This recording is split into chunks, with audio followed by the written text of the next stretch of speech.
Então vamos lá.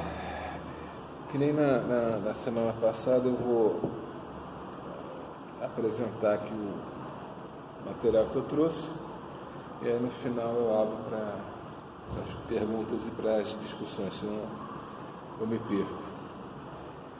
Então, a gente fez na semana passada, a gente falou sobre a questão dos orixás, a forma de nos relacionarmos com ele, de cultuar, quem seriam os orixás. A gente foi buscar base para isso lá no livro dos Espíritos de Kardec, dos Espíritos da Natureza, né?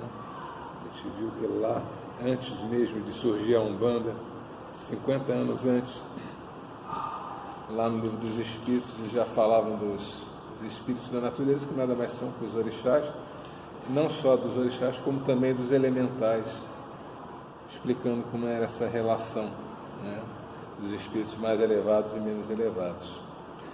E aí, eu recebi lá pelo WhatsApp do grupo de estudos uma pergunta, e aí eu vou responder essa pergunta, e eu só botei também a primeira parte do vídeo, não botei a segunda parte do vídeo, porque na segunda parte do vídeo, nas discussões, a gente falou em alguns casos particulares com relação a alguns médios e tudo mais, e achei melhor então não botar o vídeo por conta disso.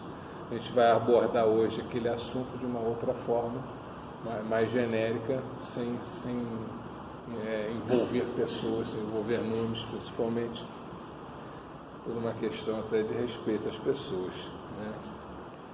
Enfim, o que importa para a gente não é o caso em particular, mas o aprendizado que aquele pode nos trazer, então a gente vai ver isso de uma forma mais genérica. Então a pergunta que nos foi feita é a seguinte, né, eu só não entendi uma coisa na última palestra, porque continuamos a chamar orixás de orixás, se em realidade eles são espíritos evoluídos. E a questão 2 seria certo cultuar espíritos, né, e me pergunto sobre a visão espírita mesmo. Uma coisa é ter respeito e carinho por esses espíritos, outra coisa é um culto com gongá, elementos materiais, machado para Xangô, etc. Então, vamos por partes, né? Porque a primeira parte, se a gente deve continuar chamando de orixá o orixá, se eles são espíritos evoluídos. A gente tem 3 maneiras de ver o orixá. Tá? Existe a maneira africana, né, da cultura africana, em que os orixás são divindades, e essas divindades, cada uma tem um seu reino de atuação, né, um elemento que ele controla, uma parte da natureza onde ele atua. Nessas lendas africanas, eles atribuem qualidades humanas a essas divindades, até imperfeições humanas a essas divindades, e existe uma relação entre o orixá e os adeptos, né, os seguidores, vamos dizer assim,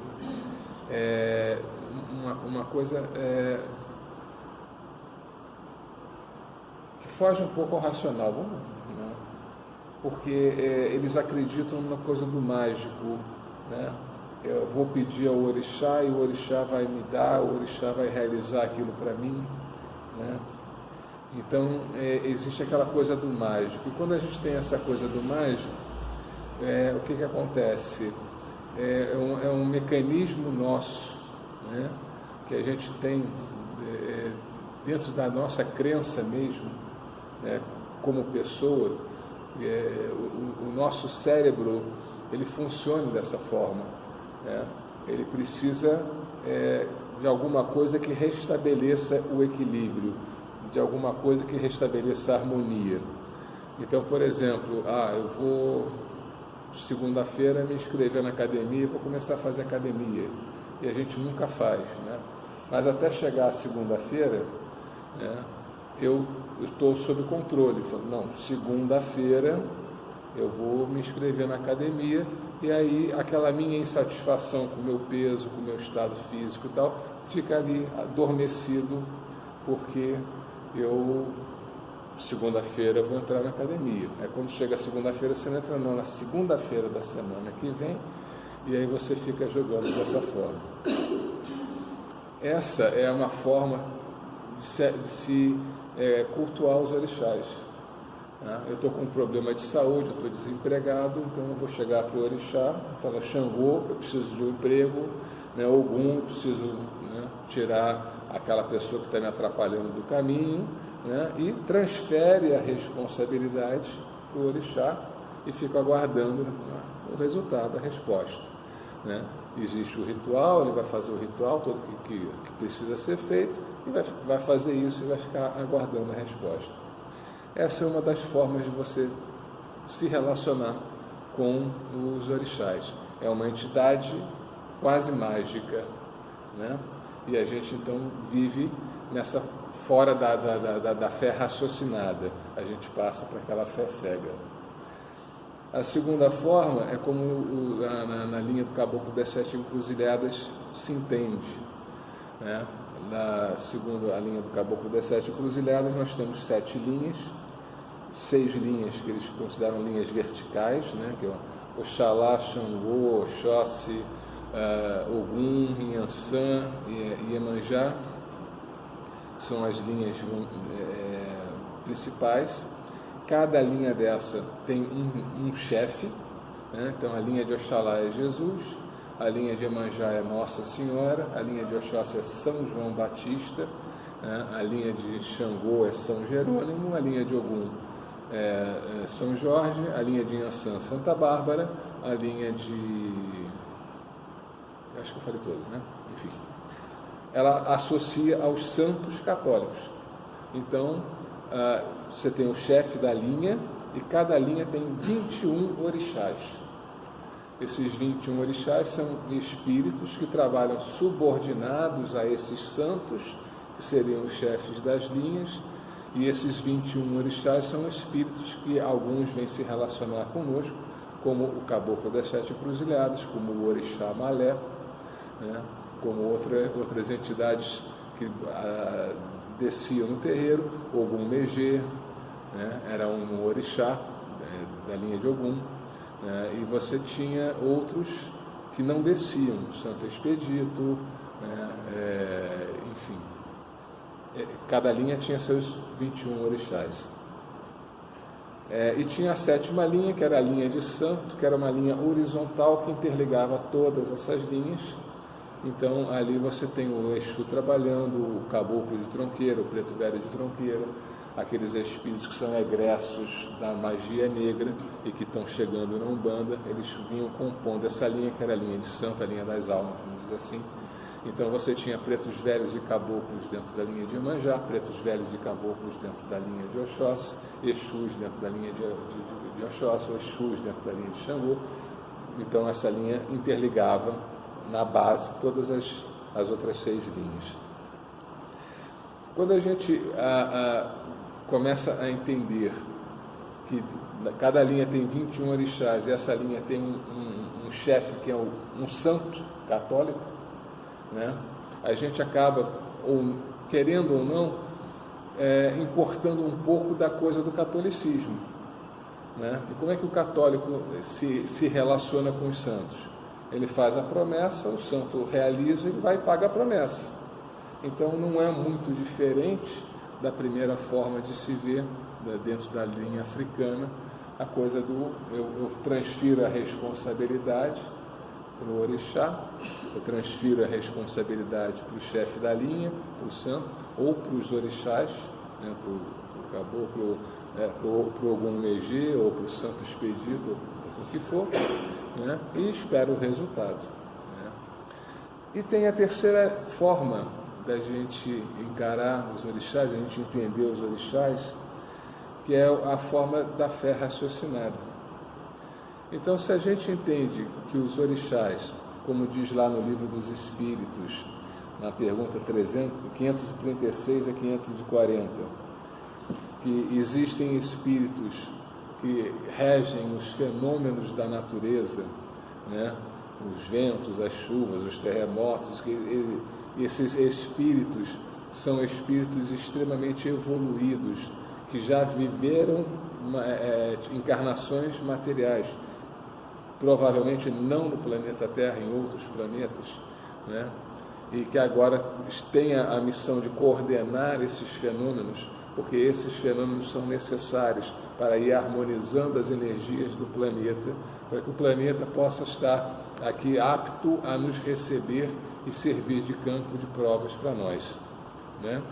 Então, esses espíritos que lá em 1857 são descritos no Livro dos Espíritos, é o que a gente entende por orixás. E aí traz para a gente essa questão.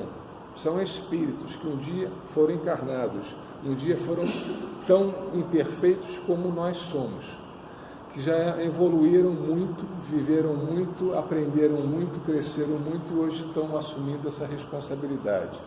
E abaixo dele vem uma pirâmide, né? Vem abrindo uma pirâmide de outros espíritos menos evoluídos, até chegarmos nos elementais que ele fala, que são espíritos que ainda não tiveram a experiência da encarnação. São espíritos ainda muito simples, que ainda não desenvolveram qualidades morais, né? Ainda não desenvolveram plenamente a inteligência, estão nos primeiros passos, né? Se preparando para as primeiras experiências, enfim, né? de uma encarnação. Quando a gente entende que eles são espíritos, e a gente, aí obviamente não vai trazer só essa definição do Livro dos Espíritos, a gente vai trazer outras coisas que a doutrina espírita nos traz, a filosofia espírita nos explica, porque a vantagem da filosofia espírita, né, e é o que ele coloca no prolegômeno do Livro dos Espíritos, né? Eu vou até ler um trechinho. Ele fala assim: fenômenos alheios às leis da ciência humana se dão por toda parte, revelando na causa que os produz a ação de uma vontade livre e inteligente. A razão diz que um efeito inteligente há de ter como causa uma força inteligente, e os fatos hão provado que essa força é capaz de entrar em comunicação com os homens por meio de sinais materiais. E esses sinais materiais vamos destacar, porque lá na frente a gente vai falar sobre isso. Interrogada acerca de sua natureza, essa força declarou pertencer ao mundo dos seres espirituais, que se despojaram do invólucro material do homem. Assim é que foi revelada a doutrina dos espíritos. As comunicações entre o mundo espírita e o mundo corpóreo estão na ordem natural das coisas e não constituem fato sobrenatural.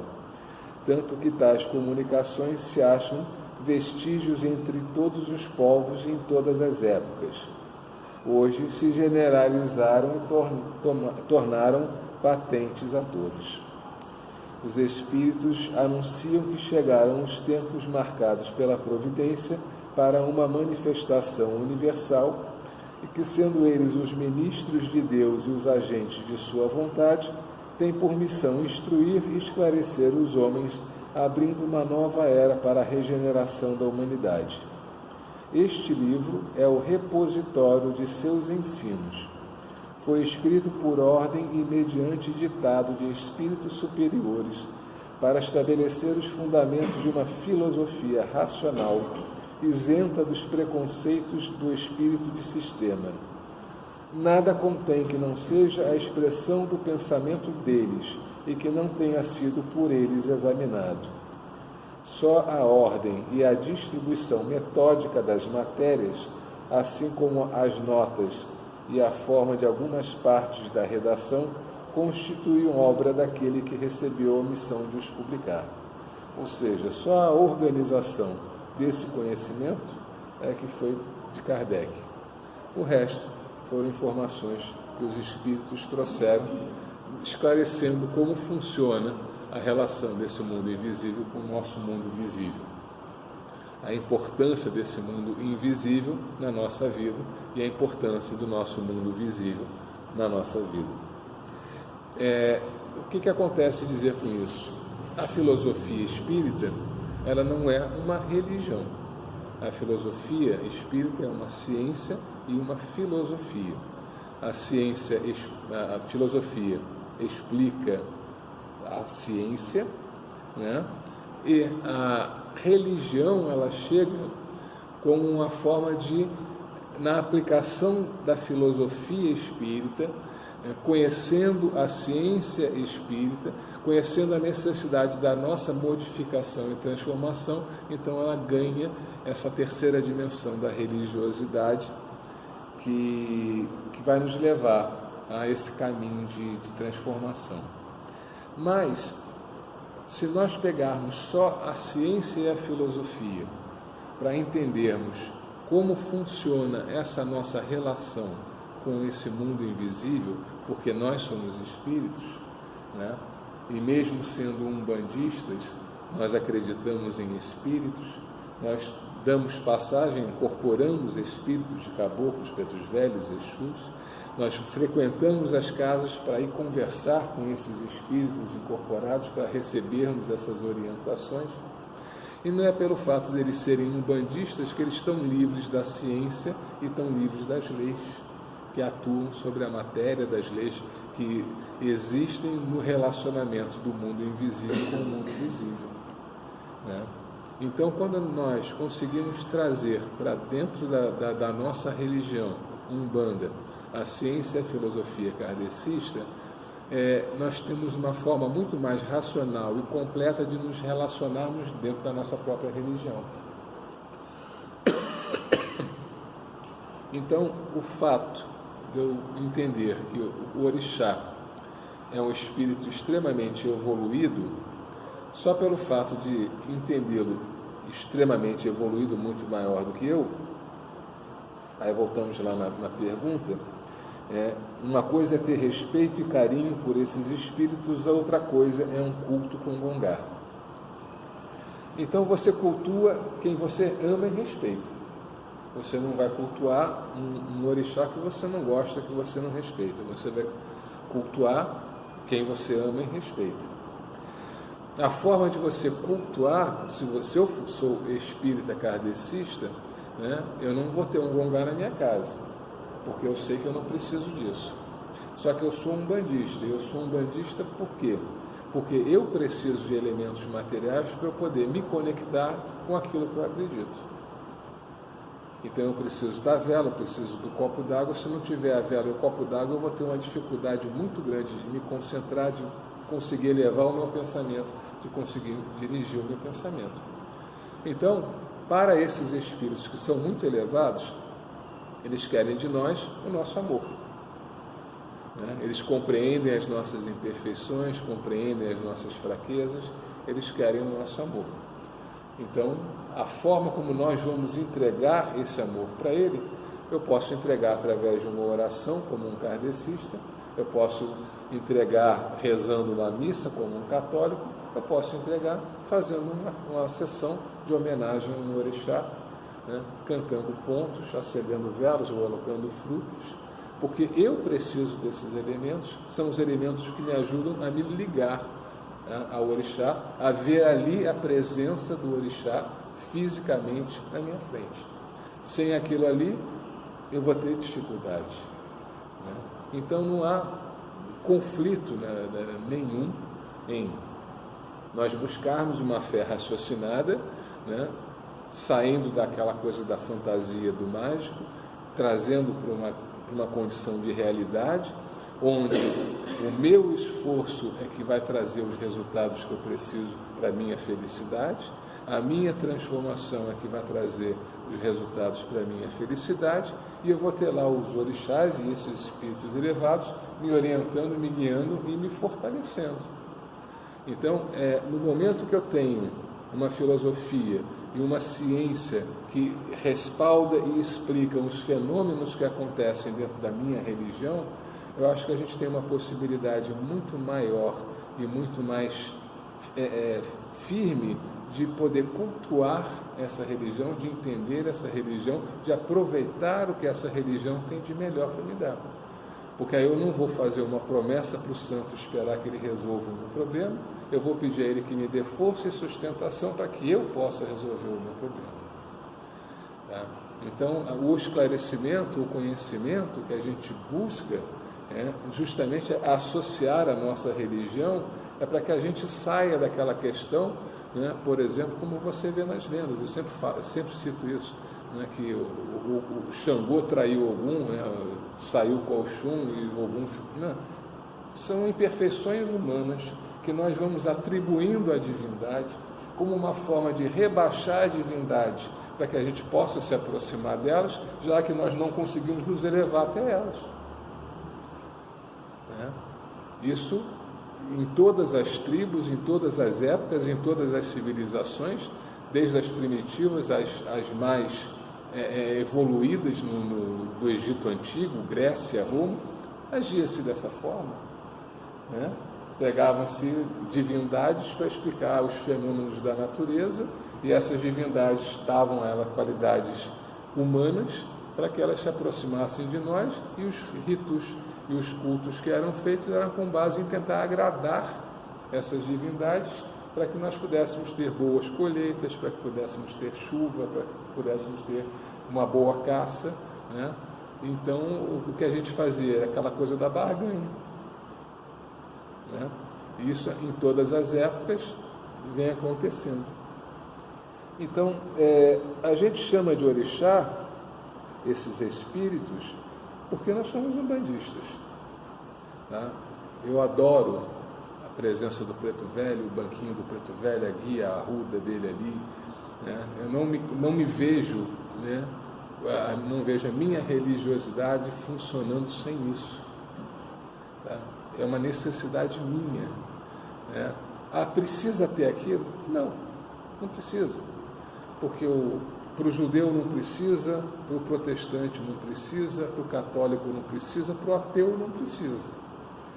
Tem ateu feliz, tem católico feliz, tem protestante feliz, né? Então, por que eles são felizes e não tem nada disso? Porque, na verdade, não precisam daquilo. Nós é que precisamos. Aí, esses espíritos que estão aqui ligados à Umbanda, que escolheram se ligar à Umbanda, que se ligaram a nós, né? A gente já falou sobre os nossos guias, nossos anjos da guarda, normalmente são espíritos que nos são familiares, que em outras vidas já se relacionaram conosco, foram nossos pai, mãe, irmão, marido, esposa, né, filhos, né, que evoluíram mais do que nós, porque nós fomos teimosos e nos retardamos. Eles se adiantaram e hoje eles estão aí na posição de nossos mentores, nos ajudando a tentar acertar dessa vez. Esses nossos guias, então, já que eu sou umbandista, eles estão junto comigo na Umbanda. E eles vão utilizar os elementos materiais da Umbanda, já que eles estão ali, né, da melhor forma possível, para trazer aqueles elementos materiais que muitas vezes eu vou precisar da sustentação. Então ele vai mandar tomar um banho de erva, com arruda, com guiné, com isso, com aquilo, vai mandar fazer isso, acender a vela, né, fazer uma obrigação, fazer uma macia, fazer não sei o que lá, um ritual, né, em que ele vai movimentar determinadas energias, que aquelas energias vão ajudar na minha harmonização do corpo físico, principalmente, porque são energias materiais. Ele vai movimentar energias espirituais para tratar o nosso corpo espiritual, né? E vai conversar conosco, vai nos orientar, vai nos guiar, para que nós tenhamos um despertamento para buscar caminhos melhores emocionais, sentimentais para a nossa vida, que é a parte inteligente do espírito. Não tem macumba que mude, né? O que muda somos nós que queremos mudar, né, aquilo que nós trazemos dentro de nós. Ninguém consegue mudar o nosso pensamento. Podem nos aconselhar e a gente vai ou não mudar de acordo com aquilo que a gente acha melhor ou não. Então, o fato da gente cultuar com gongá e tudo mais, esses espíritos, como são extremamente elevados, eles não vão se incomodar com isso, né? E nós que precisamos disso, então, vamos fazendo dessa forma.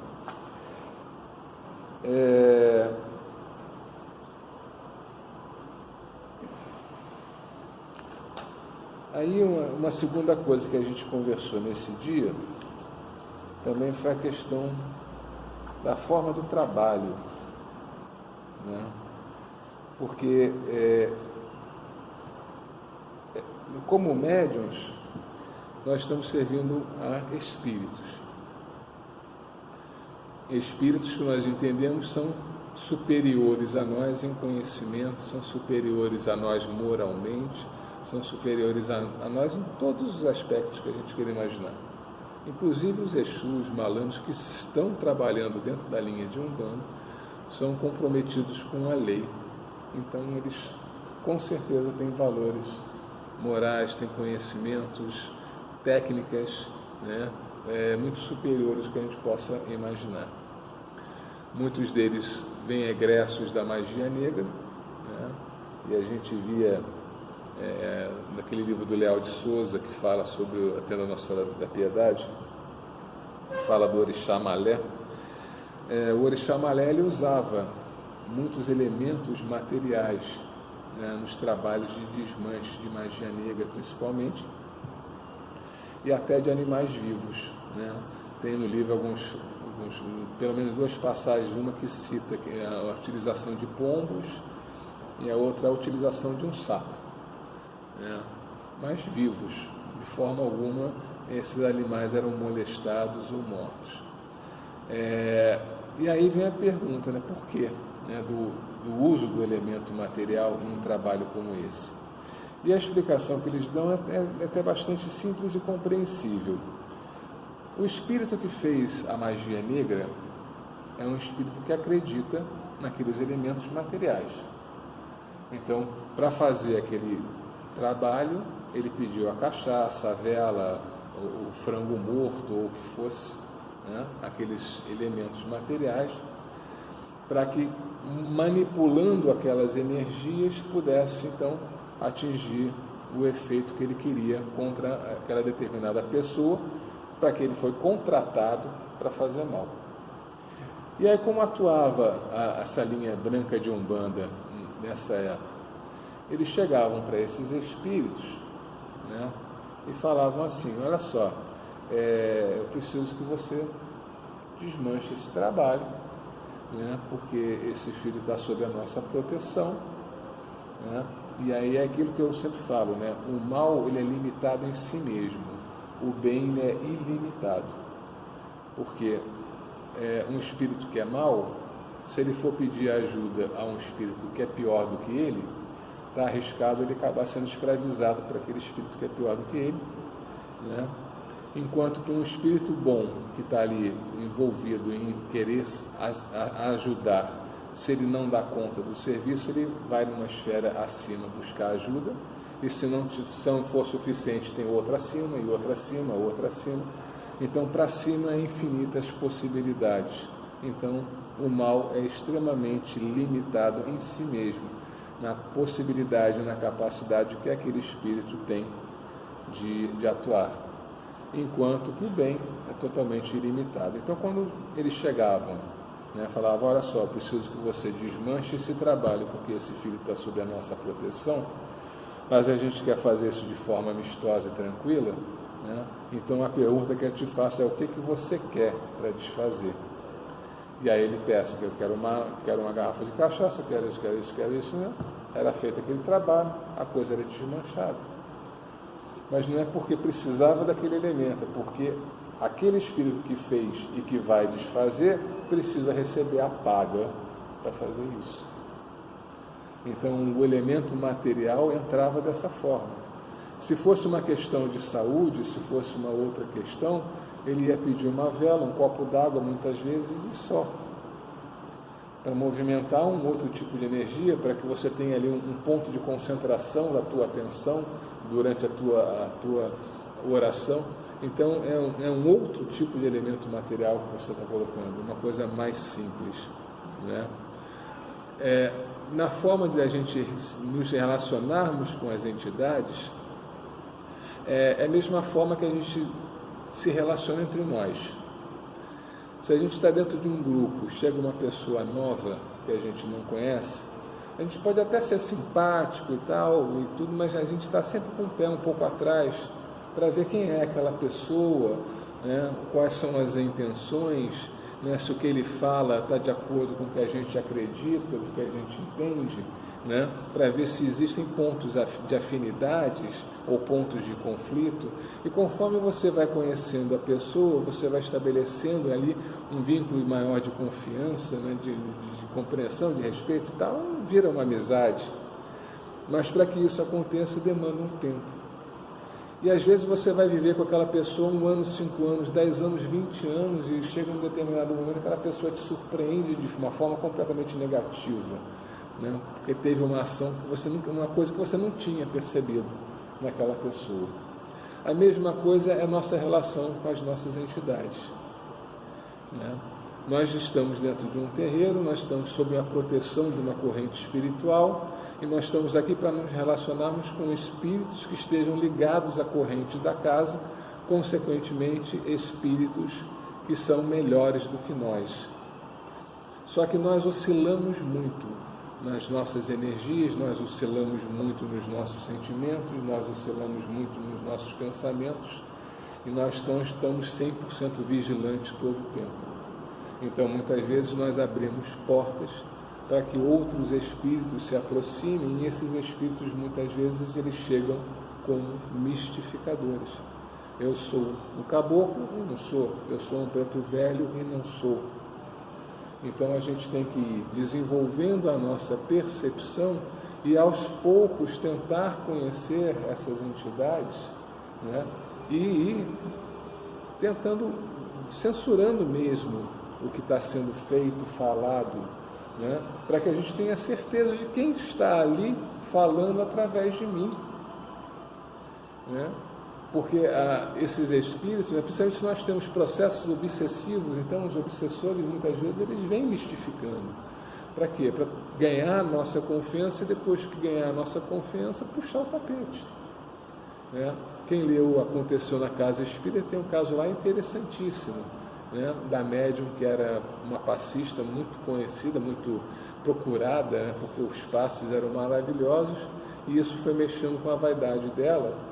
E aí aquele grupo de espíritos que tinha um problema com a casa, que queria fechar a casa, atuou sobre aquela médium, né, de forma a anular toda a possibilidade que aquela médium teria de ajudar a casa a vencer aquele processo de demanda. Então, o que eles fizeram? Eles conversavam com os obsessores das pessoas que vinham ser tratadas, e aqueles obsessores, então, depois que recebiam o passe, se afastavam. A pessoa sentiu uma melhora incrível, né? E aquela melhora incrível, iam lá e agradeciam: poxa, muito obrigado, estou ótimo, fiquei maravilhoso, não sei o que lá. E o ego vai se agigantando, a vaidade vai tomando conta, né? Até que chegou um ponto que ela começou a discordar dos dirigentes da casa e saiu, né? Então, o processo obsessivo não é feito por espíritos ignorantes.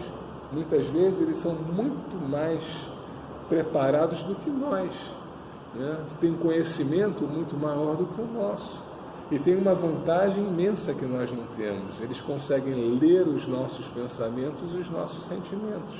Então eles sabem exatamente onde estão nossos pontos fracos, e é ali que eles vão nos atacar, é ali que eles vão minar. Então muitas vezes a gente está num desenvolvimento, e aí a gente recebe um preto velho, e aí no meio de uma sessão aquele preto velho fala: eu preciso fazer um atendimento com um filho da corrente que está precisando. Perfeito. Mas vamos olhar em que contexto isso está acontecendo. Eu estou numa sessão de louvação ao orixá. Não é momento de fazer atendimento, de fazer descarga, de fazer desenvolvimento. Então, se a entidade ela está pedindo isso, algumas coisas podem estar acontecendo. Pode ser um mistificador que está ali, porque enquanto para a sessão para atender aquela pessoa, toda aquela energia que estava sendo movimentada na louvação vai se perder, né? Então, muda a tônica da energia, muda a tônica do trabalho. Se cada um, né, tiver uma orientação diferente, daqui a pouco você tem várias pessoas fazendo várias coisas, várias entidades fazendo várias coisas que não tem nada a ver com a outra, e o objetivo da sessão acaba se perdendo. A casa, ela sempre trabalha em corrente. Os guias espirituais que estão ali, eles estão trabalhando em corrente. Mas existe uma hierarquia. Aquele guia que está responsável por aquela sessão, ele tem uma posição ali privilegiada em termos de receber informações. Então ele está recebendo informações de todos os lados para que ele possa ter sob controle o trabalho como um todo. Uma entidade da corrente, muitas vezes, ela está vendo pontualmente. Então ela pode perceber pontualmente uma necessidade de um filho. Mas não é porque ela percebeu, é que naquele momento é o momento mais adequado para fazer aquele tratamento. Então, o que aquela entidade tem que fazer? Se dirigir a quem está responsável pelo trabalho todo, para saber se pode ou se não pode, se é o momento ou se não é o momento, ou se aquela forma é a melhor, ou se tem outra forma de fazer aquele trabalho. É o que eu falei na semana passada, muitas vezes as questões vão sendo resolvidas no espaço, sem necessidade de uma intervenção, né, durante uma sessão, né, porque a corrente espiritual está vendo a necessidade de cada um. Se tem alguém com alguma necessidade, se não vai lá um preto velho para cruzar com uma vela ou fazer alguma coisa, a espiritualidade, a corrente da casa vai tratar da forma que precisar. Se tem ali um obsessor, vai chamar para conversar, vai conter, enfim, vai tomar a providência que precisa tomar para que aquele mal se extingua, que aquele mal seja resolvido ali, né? Sem que atrapalhe todo o andamento, sem que atrapalhe a direção que está sendo dada naquela sessão, né? Quando existe uma situação mais grave que precisa realmente entrar alguma coisa diferente, quem vai dizer é quem está dirigindo a sessão, é o guia que está responsável por aquele trabalho, porque ele está recebendo aquelas informações de todos os lados para saber exatamente o que precisa ser feito, né? Uma vez, numa sessão que o Caboclo Guarani estava dirigindo em outra casa, era uma sessão de Ibege, e durante a sessão ele percebeu duas médiuns, uma incorporada e uma não, uma incorporada com a criança, trabalhando num canto, né, para ajudar essa que não estava incorporada. Tinha alguém na família dela que estava com um problema muito sério e que precisava ser assistido. Então ela foi conversar com a criança dessa outra médium, e a criança dessa outra médium então fez ali um trabalho. Caboclo, quando passou, ele voltou e perguntou: o que vocês estão fazendo? Aí eu falei: não, a gente está fazendo um trabalho assim, assim, assim, assim. Aí o Caboclo não falou nada, saiu. A sessão continuou. Quando acabou a sessão, as crianças subiram e tudo mais e tal. O Caboclo perguntou: estão todos bem? Aí, vamos. Aí, tem certeza? No que ele perguntou, tem certeza? As duas médiuns, ao mesmo tempo, começaram a passar mal. Aí ele já pediu para cantar o ponto, fez a oração da Ave Maria, não sei o que lá. Bom, trabalhou aquela energia e ficou todo mundo bem. O que aconteceu? Durante um trabalho, uma entidade, ela sai da corrente da casa para trabalhar individualmente por alguém que está precisando. Ela fez isso por maldade? Não. Mas a corrente da casa é infinitamente mais forte que qualquer uma das entidades que ali esteja compondo aquela corrente. A ajuda que ela deu, né, foi mexer com energias muito maiores que a possibilidade daquela entidade naquele momento, naquela médium, na sintonia em que ela estava, né, poderia para resolver aquela situação. Então, o que deveria ter sido feito? Aquela criança deveria ter ido, não buscar o médium que está incorporado com um guia responsável pela sessão, mas no plano espiritual, ela leva a situação direto ao Caboclo Guarani, ou ao Caboclo Sete Flechas, ou ao Caboclo, enfim, o responsável por aquela corrente espiritual. Existe essa necessidade, como é que nós vamos atuar? E aí a corrente vai atuar, e a corrente é muito mais forte. Ela tem a possibilidade de chegar para o espírito que fez uma magia negra e falar: aquele filho está sob nossa proteção. Mas a gente quer resolver tudo de forma pacífica. O que você quer para resolver? Paga e resolve. Muitos desses espíritos de magia negra, em seguida, eles eram convidados a vir conhecer o trabalho.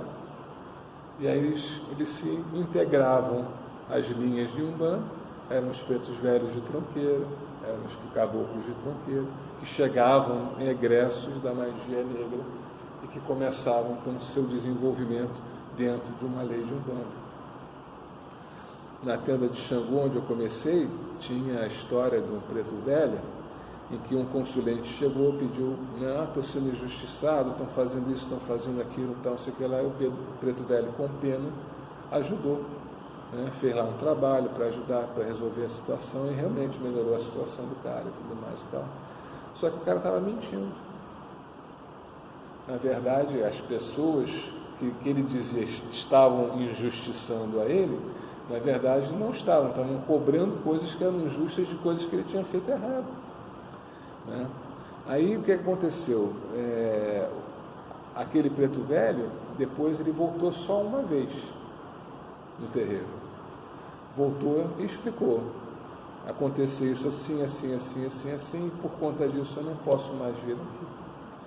E nunca mais pôde voltar. Ele tem que voltar, vamos dizer assim, volta lá para o primeiro ano da escola, para aprender todo aquele procedimento de novo, para poder voltar a trabalhar. Ele fez aquilo na melhor das boas intenções, mas ele fez o quê? Ele saiu da cobertura da corrente da casa e foi trabalhar individualmente. Tá? Então, todo trabalho, ele precisa ser feito dentro da corrente. Aí vem aquela dúvida: eu sou um médium que eu estou começando, eu não conheço exatamente quem são os meus guias. Eu sei, eu recebo o preto velho tal, eu recebo o caboclo tal, e aí o caboclo tal fala que eu posso, que precisa fazer isso. E se eu não tenho o conhecimento, eu não tenho a consciência do trabalho que está acontecendo e da forma que eu vou me conduzir nesse trabalho, eu vou ter essa dúvida e vou querer fazer o que ele está querendo que eu faça. E aí muitas vezes eu vou ajudar a promover uma quebra de corrente ou uma situação mais complicada dentro da corrente. Por conta dessa atitude, por conta do meu despreparo, do meu desconhecimento. Então, se o médium ele tem consciência, se a sessão é de louvação, nós vamos louvar, então não cabe descarga, não cabe desenvolvimento, não cabe isso, não cabe aquilo, a entidade pode chegar e falar: vamos fazer agora? Não. Conversa lá com o chefe lá, porque agora não. Porque o que eu aprendi é que agora não. Se é uma entidade, ela vai respeitar. Se é um obsessor, se é um mistificador, ele vai tentar forçar uma barra.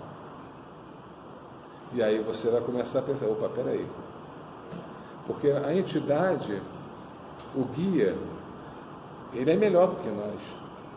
Ele tem qualidades morais melhor do que nós. Por isso ele é um guia de Umbanda. E é com esses guias que nos interessa trabalhar. Você tem guias poderosíssimos em outras linhas de trabalho, em Quimbanda, mas que não estão comprometidas com a lei de Umbanda nem com qualidades morais. Se você chegar lá: eu quero matar fulano, ele vai lá e mata. Força, conhecimento para isso ele tem. E o médium que se entrega a esse tipo de trabalho vai estar comprando as consequências dos atos que ele fizer. Ele, como instrumento, está possibilitando esse tipo de ação. Se nós não queremos esse tipo de ação através de nós precisamos ser responsáveis.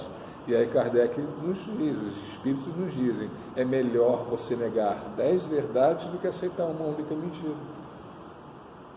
Porque se você nega a verdade, aquele espírito que é melhor do que você, ele sabe que você está fazendo isso, não porque você é teimoso, você está fazendo isso por responsabilidade.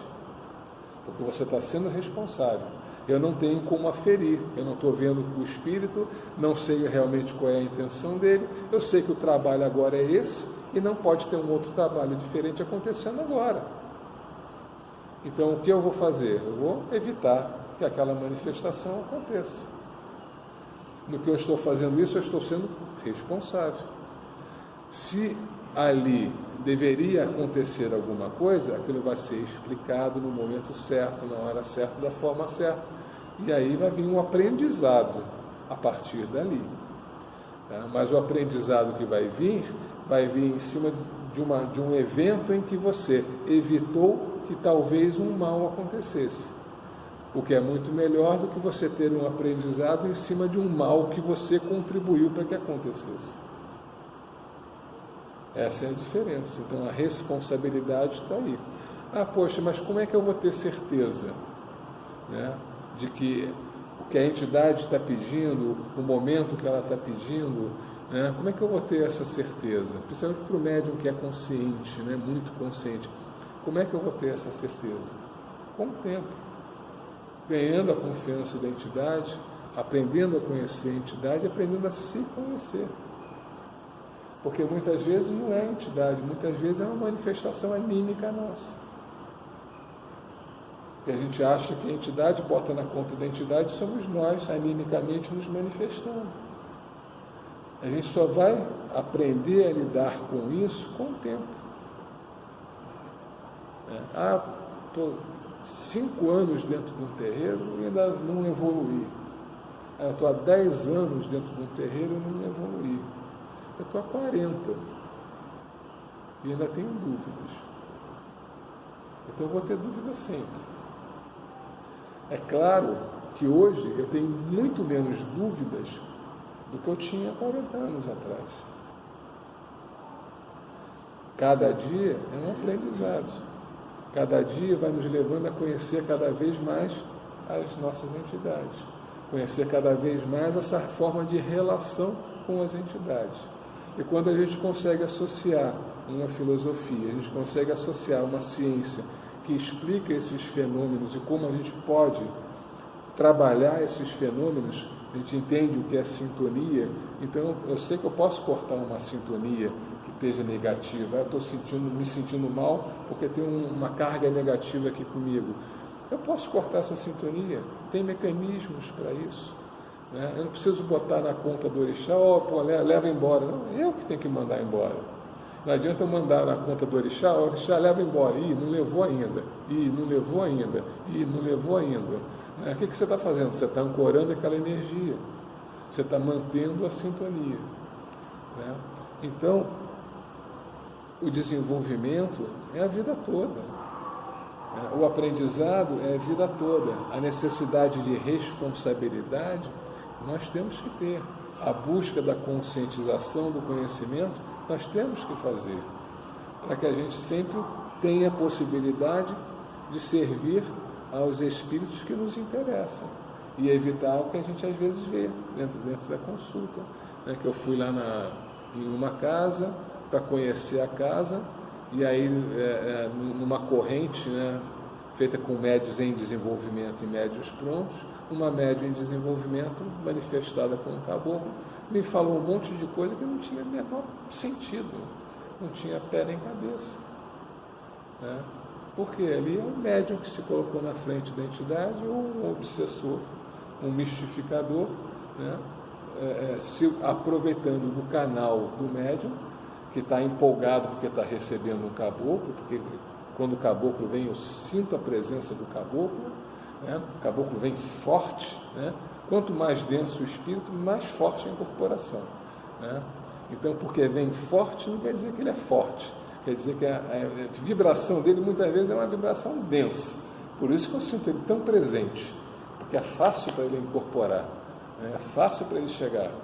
Né? E aí ele diz, eu sou caboclo, e aí o cara acredita. Né? Não para pensar, para analisar.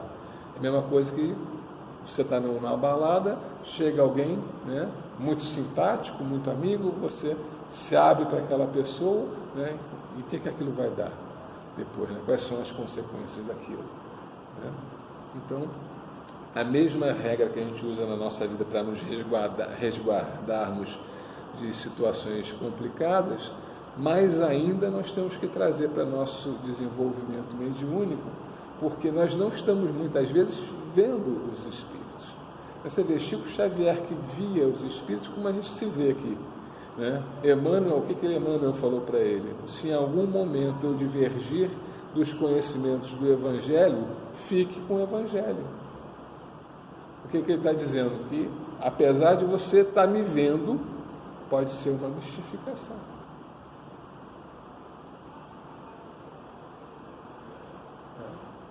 Então, ver o Espírito, ouvir o Espírito, sentir o Espírito, não te garante que seja um bom Espírito.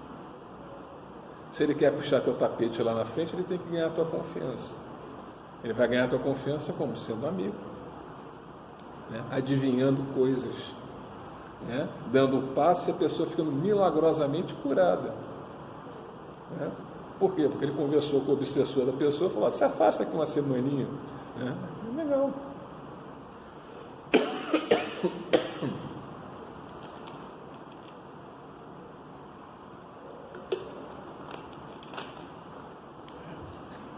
Eu falei para vocês já que dentro do desenvolvimento mediúnico, duas coisas só a gente pode interferir, né? Que são a nossa missão no nosso desenvolvimento, que é a percepção e a sintonia. A nossa mediunidade, ela já vem estabelecida num processo reencarnatório. Você é médium porque você precisava ter essa experiência através da mediunidade para resgatar compromissos. E quando você vem com o dom mediúnico, o seu corpo físico vem adequado e modificado para aquele exercício da mediunidade. Sua glândula pineal, etc., vem ajustado para aquele tipo de mediunidade, incorporação, psicografia, o que for. Ele vem preparado. E não há forma de você alterar o seu corpo físico. Vou potencializar a minha pineal. Esquece, né? Você pode matar um boi, você pode fazer o que você quiser, pedir para o orixá, que a tua pineal vai ser a mesma, né? O que você faz é desenvolver a tua percepção. Aí é treino e prática. Quanto mais você consiga se concentrar, quanto mais você consiga ser introspectivo no momento da incorporação, no momento do trabalho, né? E quanto mais você perguntar para a sua entidade nesses momentos, quando ela se apresenta, você conversar com ela para conhecer as características, qual o trabalho dela, o que ela quer com você, como você pode ajudar, né? Quando você está conversando com a entidade ali durante a incorporação, a entidade está dançando e tudo, esquece que ela está dançando, se volta para dentro e conversa com ela. O teu ganho vai ser muito maior, porque você está desenvolvendo a tua percepção. Amanhã, se você não estiver muito legal, aí chegou lá, se aborreceu no trabalho, aí você vai receber aquela entidade, a entidade hoje está diferente, né? Tem alguma coisa diferente, peraí, deixa eu ver o que está acontecendo. Aí você vai, muitas vezes, conseguir perceber mistificações, conseguir separar o que é uma mistificação, o que é realmente a incorporação daquela entidade. Você conhece a energia, você conhece a forma dela pensar, você conhece a forma dela agir. Qualquer coisa estranha que ela te peça, você não é ela que está aqui. E aí você tem como cortar aquela sintonia e não deixar que aquilo evolua, né? E aí você evita situações como, por exemplo, né, do cara que foi conversar com a cigana porque ele estava apaixonado por uma mulher que não estava apaixonada por ele, ele era casado, né? Mas aí ele queria que a cigana fizesse alguma coisa para que aquela mulher se apaixonasse por ele. E a cigana falou para ele: olha, vou te pedir que você espere durante 2 anos para que a sua metade, a sua cara metade realmente apareça para você, porque talvez não seja essa que você está achando que é, né? E aí ele perguntou: mas eu sou casado. Não tem problema, continua com a sua esposa, né? Ou seja, ele mandou: fica com a coitada da sua esposa que está lá casada contigo, esperando que até 2 anos a sua cara metade vai vir. Então usa aquela mulher e depois descarta ela para ficar com a outra. Essa a recomendação da cigana. Né? O que é isso? Ou é o médium que se coloca na frente, ou é um mistificador que está se aproveitando. Ou um mistificador mal intencionado em prejudicar o médium, ou um mistificador querendo prejudicar a pessoa que veio buscar a consulta. E o médium está servindo de intermediário. Ele é tão responsável quanto. Ele é tão culpado quanto. Né? Então, a percepção nós podemos e devemos desenvolver. E a segunda coisa é a sintonia. Agora, a sintonia, ela se dá em energias que vibram dentro de uma mesma frequência. Então, se eu sou um cara tranquilo, as minhas vibrações são tranquilas. Se eu sou um cara agitado, as minhas vibrações são agitadas. Eu quero me sintonizar com pretos velhos, caboclos, então eu tenho que fazer o quê? Melhorar a minha sintonia. E como é que você faz isso? Né? Não. Você faz isso com reforma moral. Muda teus hábitos. Né? Em vez de ir para a balada no dia anterior da sessão, fica em casa. Né? Pega um bom livro, um livro educativo, um livro dos espíritos, pega, enfim, um livro espírita, um romance espírita, alguma coisa que te traga uma sintonia diferente e melhor. Então, você quer melhorar a tua sintonia com os teus guias e com aqueles guias que nos interessam, então você busca elevar a tua energia, a tua vibração para um parâmetro que aproxime deles. Reforma íntima. Né? Eu estava vendo um vídeo na internet de um dirigente lá de um centro em São Paulo falando sobre isso. Né? Na sessão de desenvolvimento, na semana anterior à sessão de desenvolvimento, né, você começar a trabalhar as suas energias, procurar não se aborrecer, procurar uma alimentação mais tranquila, procurar dormir melhor, descansar, não sei o que lá, para quando chegar no dia da sessão de desenvolvimento, você está com uma energia melhor. Só que você não é médium só para a sessão de desenvolvimento. Você é médium, vai trabalhar 2, 3 vezes por semana dentro de um terreiro, e você é médium 24 horas por dia. Então, quando você está no seu dia a dia, você quer estar sempre acompanhado de boas energias, de boas companhias espirituais, você tem que estar com a tua sintonia sempre boa. Tá? Qual é a forma de você fazer isso? Reforma íntima, reforma moral. Qual é o seu objetivo? É desenvolver a minha mediunidade ou se entregar ao teu sensorial, material? Eu quero me entregar ao sensorial. Beleza, vai, tua escolha, livre-arbítrio. Né? Agora não espera receber Bezerra de Menezes. Não vai receber. Vai receber. Com quem? Vai sintonizar com quem? Mr. Catra.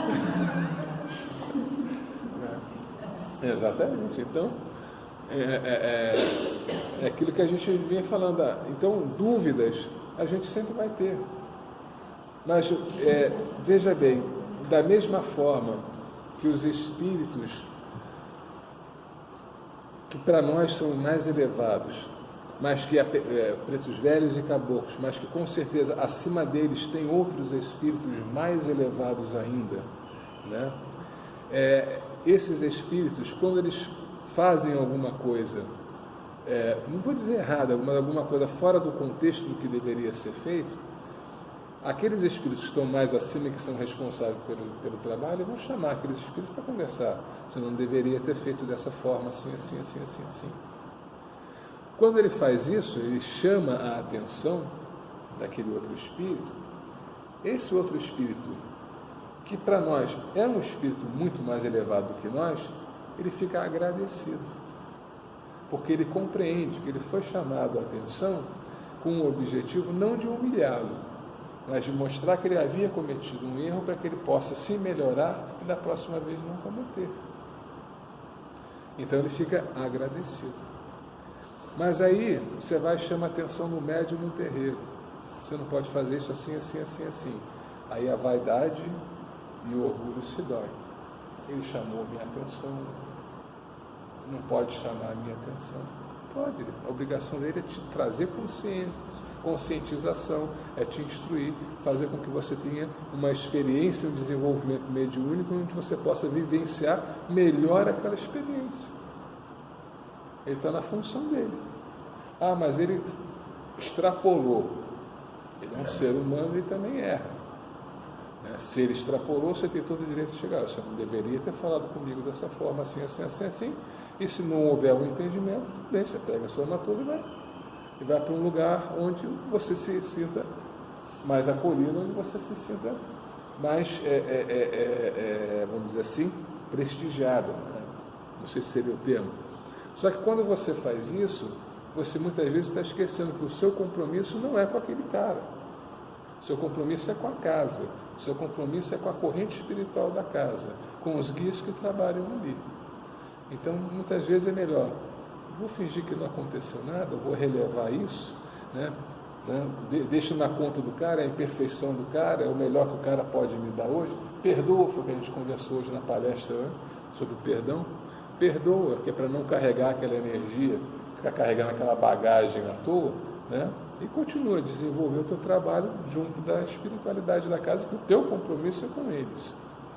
Né? Se ele não está conseguindo te orientar da forma, porque talvez ele não esteja num momento legal. Né? Não é porque ele não é assistido espiritualmente, é porque talvez a sintonia dele não esteja muito boa. Enfim, várias podem ser as razões, vários são os momentos, a gente tem altos e baixos na nossa vida. Às vezes tua vida está toda tranquilinha, da noite para o dia, morre alguém, pega uma doença, perde um emprego, vira de cabeça para baixo em 24 horas, e aí nem todo mundo, quase ninguém tem estrutura para essas viradas. E aí, obviamente, que as coisas todas vão desandar. Mas aí nós temos que ter essa responsabilidade também. Né? Principalmente nós que estamos trabalhando dentro da mediunidade, nós temos que ter essa responsabilidade também, de saber quando eu estou bem ou quando eu não estou. A gente tem que ser honesto conosco mesmo, principalmente quem está numa função de direção, numa função de orientação, transmitindo um exemplo, transmitindo um conhecimento. Então, não é fácil. Mediunidade, às vezes as pessoas chegam e poxa, tudo fantástico, bonito, maravilhoso, sensacional. Não é, uma tremenda responsabilidade. É uma cruz pesada para carregar, mas é melhor carregar essa cruz, porque se não carregar essa cruz, a consequência vai ser muito pior.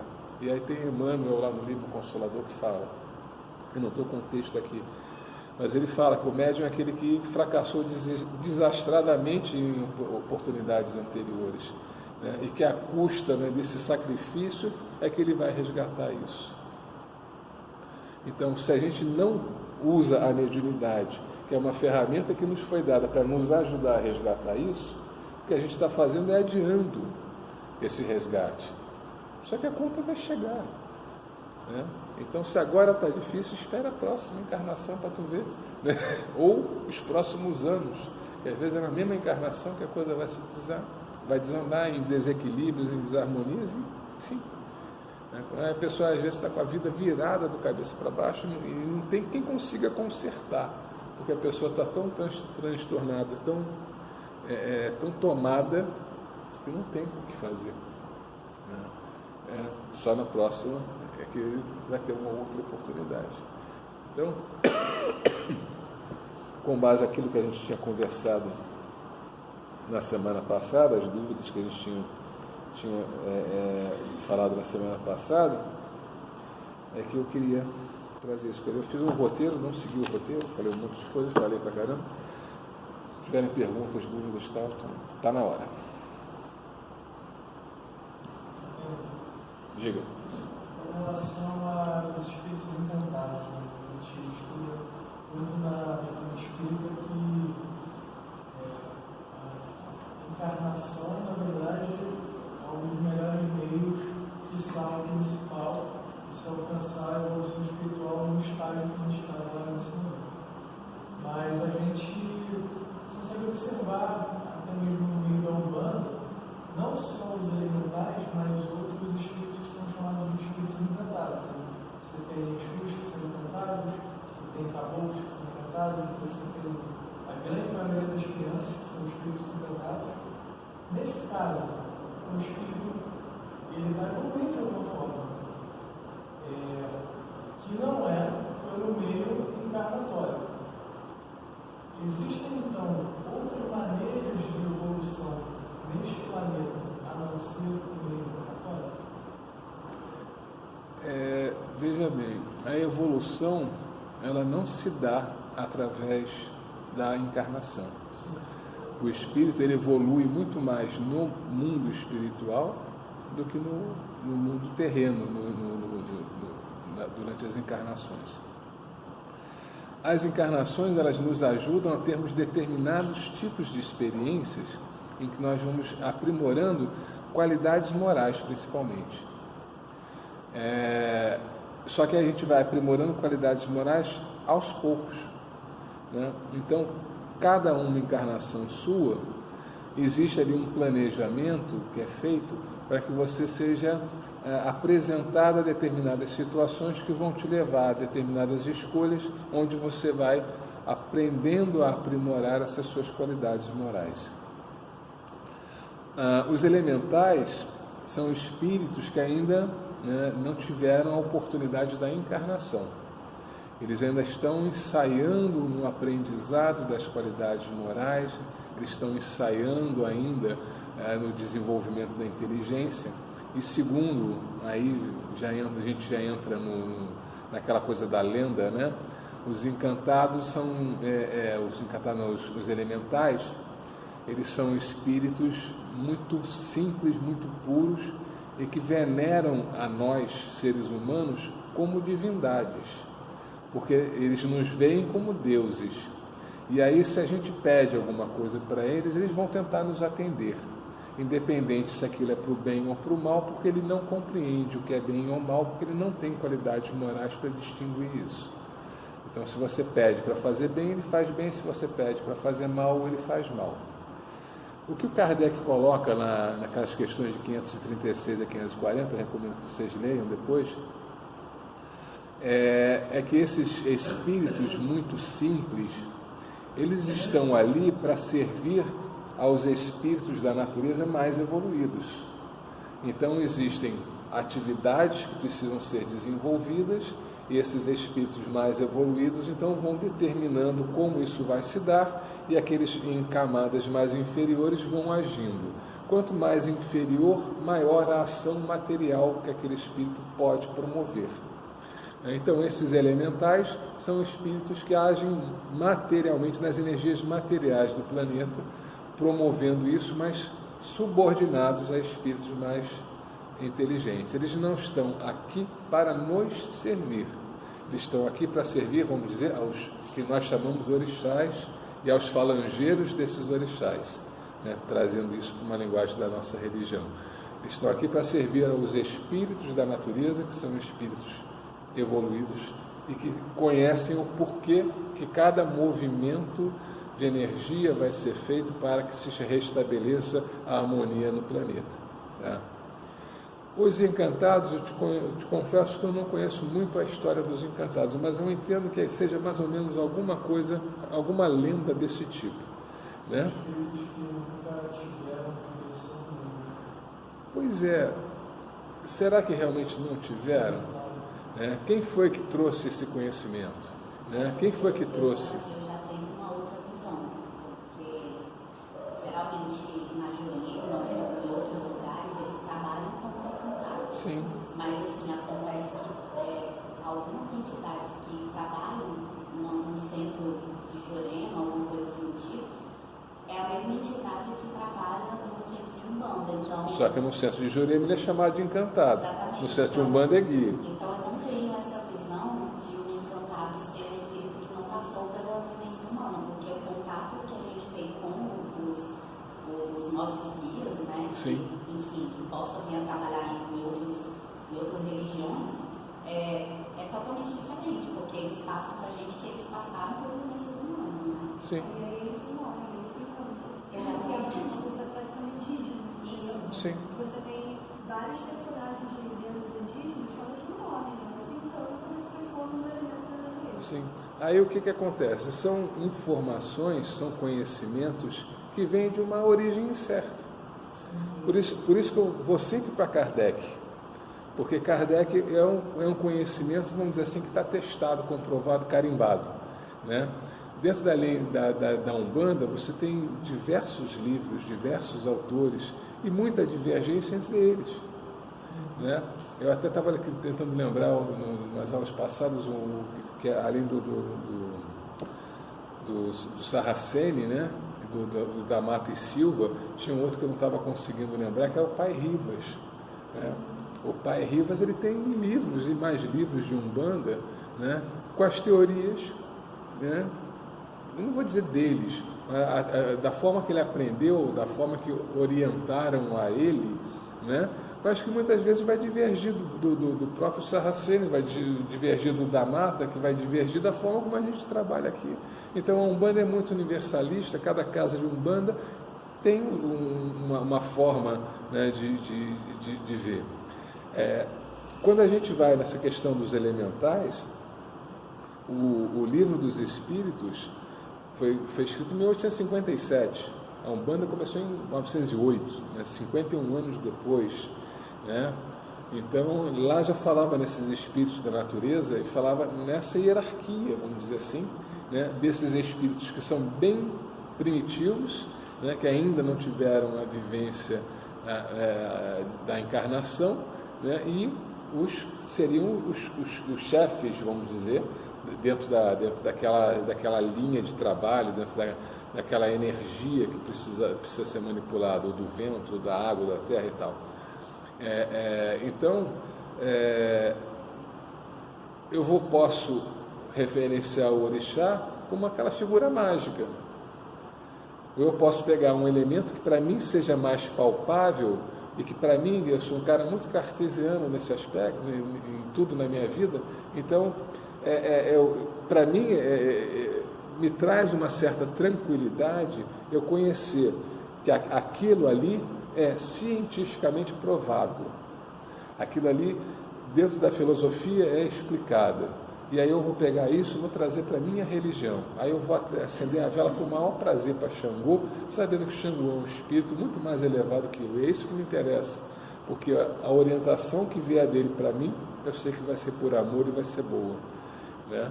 Então, essa questão dos encantados e tudo, é a mesma coisa que uma vez o cara chegou para mim, eu sou voluntário lá no MAP também, o cara dava passes, né? Chegou para mim, poxa, eu ganhei um livro que fala sobre passes e que fala sobre uma técnica de passes que veio de Atlântida. Eu falei, para aí, quem veio de Atlântida e trouxe essa técnica, né? Porque nem Atlântida sabe onde está, o que dirá o livro de passes de Atlântida, né? Então as pessoas viajam. Veio ensinamentos espirituais. Sim, vieram ensinamentos espirituais. Pois vieram ensinamentos espirituais. Então, provavelmente, aquele cara recebeu uma psicografia. Ele recebeu uma psicografia, alguma coisa daquele método de passe, tal, só que ela parará, só que aquilo não é comprovado. O que era diferente de Kardec, eram vários médiuns em vários lugares do mundo que se correspondiam com ele, e um lá na Rússia falava a mesma coisa que o outro nos Estados Unidos, né? E eram assuntos, né, que eram novos, novidades, né? Então, essa comprovação, ele ia coletando esse material, e quando tinha a comprovação, aquilo passava a ser uma lei, né? Quando não tinha, ele guardava e esperava a comprovação, né? Esse cara, aonde que ficava Atlântida? De repente eu falava, ficar ali em Copacabana, ali junto à praia. Diga.